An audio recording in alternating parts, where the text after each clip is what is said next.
बागेश्वर धाम के पीठाधीश्वर आचार्य पंडित धीरेन्द्र कृष्ण शास्त्री सनातन हिंदू एकता यात्रा की शुरुआत करने जा रहे हैं। खुद हमारे साथ हैं गुरुजी से ही जानते। गुरुजी सीताराम। जय श्री राम। धन्यवाद, आपको भी धन्यवाद, TV9 के सभी दर्शकों को बहुत बहुत धन्यवाद। गुरुजी, इस यात्रा की क्यों जरूरत पड़ी, क्यों जरूरी है ये सनातन हिंदू एकता यात्रा? अभी अनेकता और विविध जातियों में, उपजातियों में, वर्गों में हिंदू समाज बटा हुआ है। इस प्रकार से बटा रहेगा तो हमारी एनर्जी देश को बड़ा बनाने की बजाय आपस के मनमुटाव में ही चली जाती है।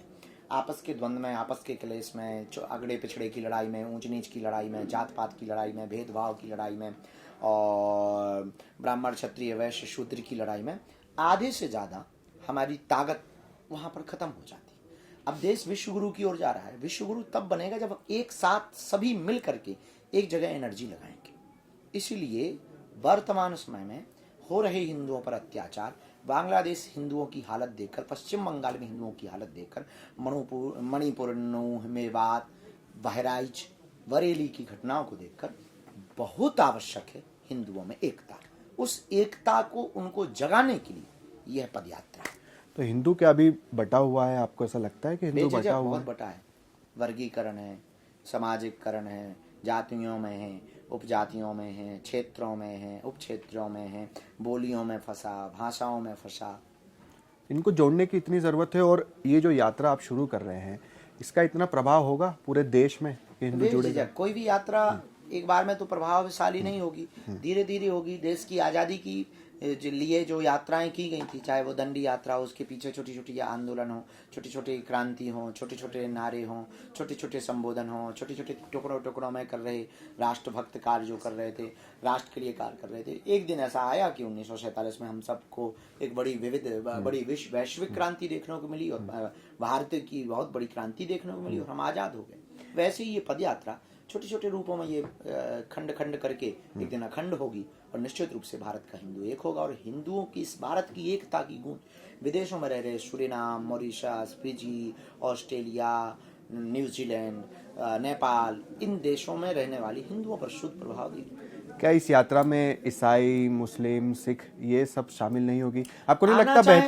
बेहतर होता कि राष्ट्र निर्माण में ये सब लोग भी आते इस यात्रा में? अगर वो आना चाहें तो हमें दिक्कत नहीं, आना चाहें तो दिक्कत। तो आपकी तरफ से आमंत्रण है उन लोगों को? हमारे लिए तो जो भी इस देश में रहने वाला है, हिंदू है, सनातनी है, जो सनातन परंपरा के प्रति निष्ठा रखता, जो देश को भव्य बनाना चाहता, जो देश को विश्व गुरु देखना चाहता, जो राष्ट्र का निर्माण बहुत अच्छे तरीके से करना चाहता है, उन सबका आमंत्रण है। हमें कोई दिक्कत नहीं। हमने हमेशा से पढ़ा अनेकता में एकता, भारत की विशेषता, सर्वधर्म संभाव, मगर अब आप देख रहे हैं कि नेताओं के जो बयान आते हैं, बटेंगे तो कटेंगे, कैसे देखते हैं इनको?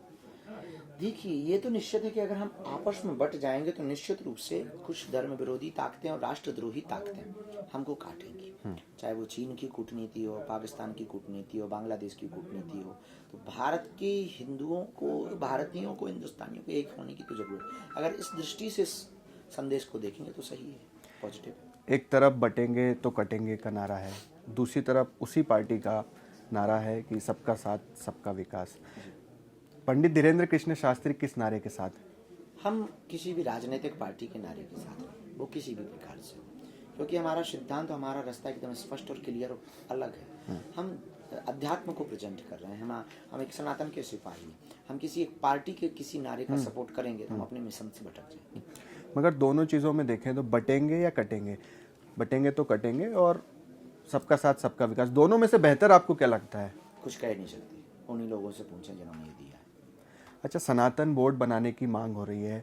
हालांकि लोग ये कहते हैं कि वक्फ बोर्ड में काफ़ी भ्रष्टाचार होता है, ज़मीनों का अधिग्रहण होता है।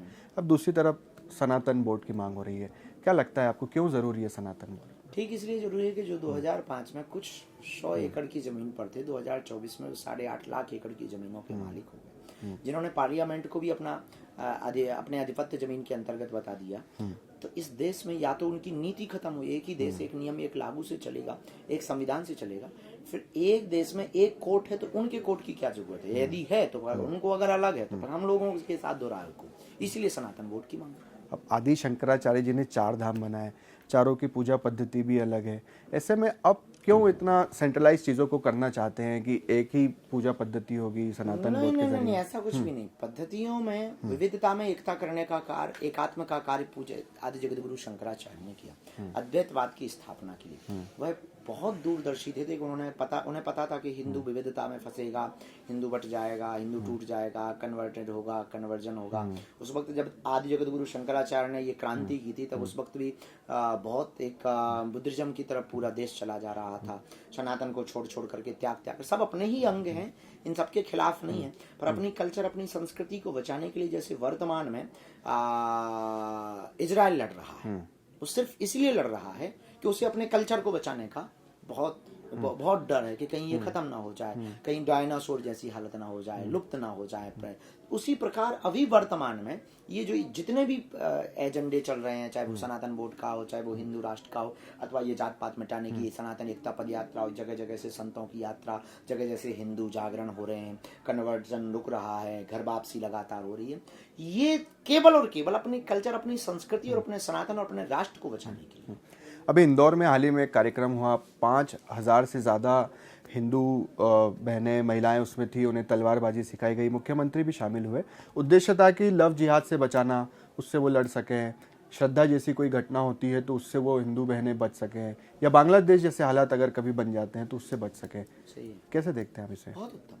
हमारे देश में हम जिन भगवानों की पूजा करते हैं उन भगवती के हाथ में ही त्रिशूल है। रानी लक्ष्मीबाई का उदाहरण प्रत्यक्ष है, ऐसे लाखों उदाहरण हैं। इस देश की बहुत अद्भुत वीरांगना अहिल्याबाई, ऐसे अनेकों उदाहरण हैं जिनके कारण देश में नारियों को पुरुषों से कम नहीं आंका गया। तो बेटियां आत्मरक्षा के लिए कोई कदम उठा रही हैं तो ये स्वागत योग्य है। मगर उसमें ये कहना है कि लव जिहाद से बचने के लिए हो रही, अब यही चीज क्या अगर जरूरत है लव जिहाद में भेजने की?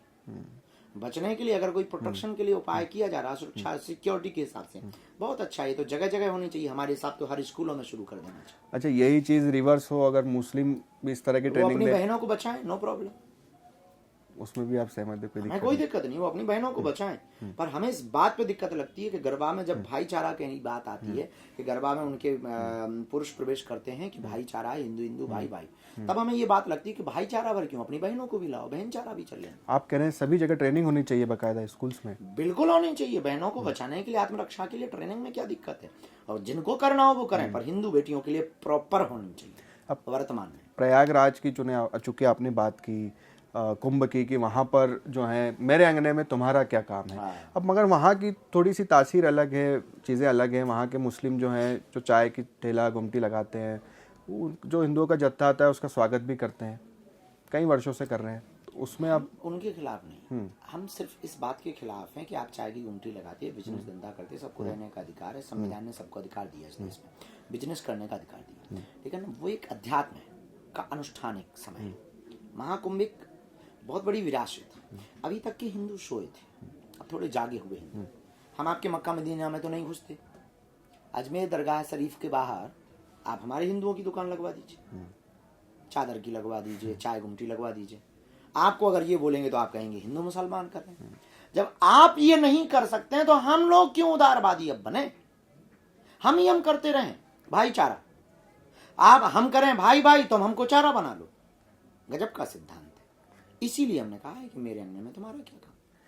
कांग्रेस के एक नेता हैं, वो ये कह रहे थे कि पंडित धीरेन्द्र कृष्ण शास्त्री दुबई जाते हैं, वहाँ के शेख से मुलाकात करते हैं, तस्वीरें जारी होती हैं, वहाँ के मुस्लिम से दिक्कत नहीं होती। स्वागत करते हैं तो हम जाते हैं, भारत के मुसलमान हमारा स्वागत करें, हम वहां जाएंगे। उनसे कह दीजिएगा कि तुम्हें कसम है, करवाओ हमारा स्वागत, करवाओ हमारी कथा, हो हमारा प्रवचन कथा करवा दे, हम जाते हैं, हमें क्या दिक्कत है। हम तो इनकी मस्जिदों में कथा करने को रेडी, इनविटेशन तो दो आप। हम तो कहते हैं TV9 भारतवर्ष के एंकर ही दिलवा दो, नेताजी ना बोल पाए तो तुम ही दिलवा दो, तो बाहर में गए, हम चल पड़ेंगे तुम्हारे और पद यात्रा कर लेंगे, अगले साल अभी चलो। तो दुबई से आपको बकायदा कथा हमें के लिए कहीं से ही दिक्कत नहीं, इनविटेशन आया हम गए, अच्छा उन्होंने बुलाया हम गए, स्वागत किया हम गए। आप बुलाओ, आपके स्टूडियो चल देंगे। तो आप किसी मस्जिद में जाने के लिए तैयार हैं अगर वो बुलाते हैं? अरे तो फिर वही बात, हम तो पद के पहले ही कह रहे हैं कि आप दिलवाओ दो इनविटेशन। हम तो पाकिस्तान का आमंत्रण करने को स्वीकार है, भारत छोड़ो आप। मस्जिद छोड़ो आप। अब कई बार ये मांग होती है कि भारत को हिंदू राष्ट्र बनाना है। अब संविधान में जबकि लिखा है सेक्युलर राष्ट्र है। ये सवाल आपसे, संविधान में ऐसा कोई शब्द नहीं, सेकुलरिज्म जुड़ा हुआ शब्द है। और सेकुलर राष्ट्र कैसे हो सकता है, ये सिर्फ बेफिजूली की बात है। आप इसमें यकीन नहीं रखते? संविधान पे रखते हैं, तो संविधान के मुताबिक ही तो ये बात होती है। कई भारत लोग संविधान कहते से ही हैं चलेगा, कि हिंदू उसके राष्ट्र बाहर नहीं, हम कभी नहीं जिएंगे। हिंदू राष्ट्र की आप कल्पना कैसे करते हैं? क्या इसमें जितने धर्म संप्रदाय रह रहे हैं, जिसमें मुस्लिम भी है, सिख भी है, ईसाई भी है, सबको रहने का अधिकार इस देश में। उनके दादा परदादाओं ने भी आज़ादी के लिए अपने प्राणों की ये बलिदानी दी। ये देश रहीम का भी है, रश खान का भी है, राम का भी है, रैदास का भी है, वाल्मीकि का भी है, तुलसी का भी है, मीरा का भी है, सूरदास का भी है।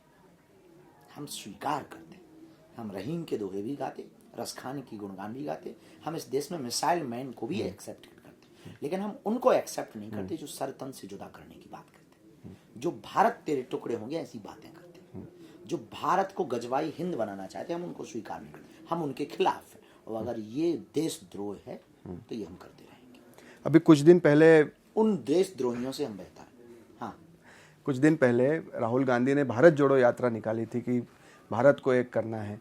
आप सनातन हिंदू एकता यात्रा निकाल रहे हैं, दोनों में कितना अंतर है? वो भारत जोड़ने की बात कर रहे थे। राजनीतिक अलग विषय है, आध्यात्मिक अलग विषय है। हमारा रास्ता बहुत अलग है, क्योंकि हमें किसी पार्टी के लिए वोट नहीं दिलवाना ना, हमें चुनाव लड़ना नहीं, सांसद CM PM बनना नहीं बनना है तो जनता। अच्छा, आपने जो सांसद की बात की, ये भी चर्चा हो रही थी।